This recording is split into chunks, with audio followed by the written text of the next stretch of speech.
Billionaire Christian Grey is back in pursuit of Anastasia Steele, the young object of his affection. Their relationship is dangerous, mysterious, and unpredictable. Have dinner with me. Okay, fine. I will have dinner with you. Because I'm hungry.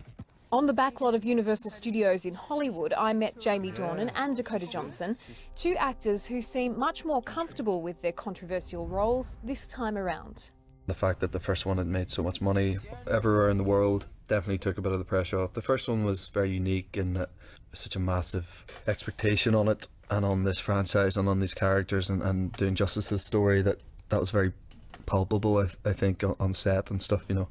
And yeah, all of that was gone, so it was definitely easier. This time, no rules, no punishments, and no more secrets. With the ice well and truly broken, Jamie and Dakota could develop their characters and their on-screen relationship. Was it easier going into these films? Obviously, you have the rapport from the first film. How did you find your relationship working together had changed? Well, did you like him more or less? I like him more. Yeah. What does that say about the first one? Well, I know you better. Yeah, it definitely helps. You know, we got on so well in the first one, but the first one, it just felt more pressurized, the first movie in general.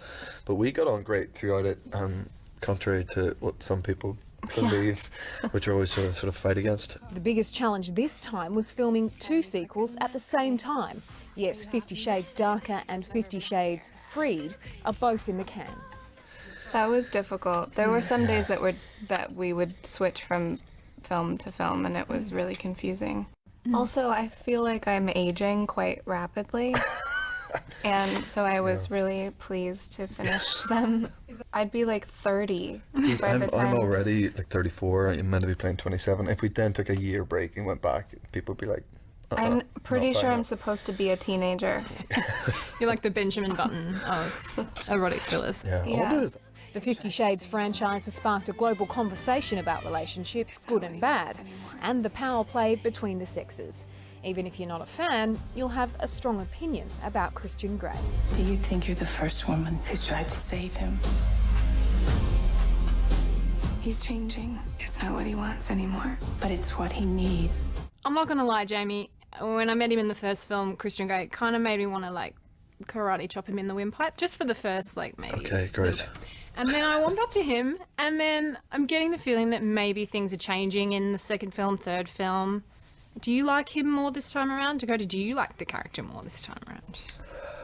I think the changes that he makes and the sacrifices that he makes in order for the relationship to work are very commendable, and I find him to be in the second and third movies more relatable to me. Yeah, I agree. You know, compared to the first, where he's cold and very hard to understand, and you know, he's like more of a person. He is, has yeah. a personality. Jamie says trust and humour allowed him and his co-star to get through the sex scenes, but he remains tight-lipped about just how much we'll see in the sequel. In the first film, we get to see all of Dakota, but the films were, the fans were outraged that they wanted to see perhaps more of you, Jamie.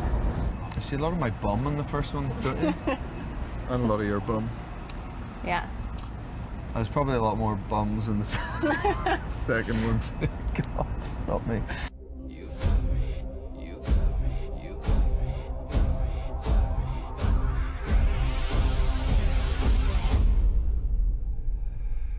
You're just gonna stand there gawking? Yes.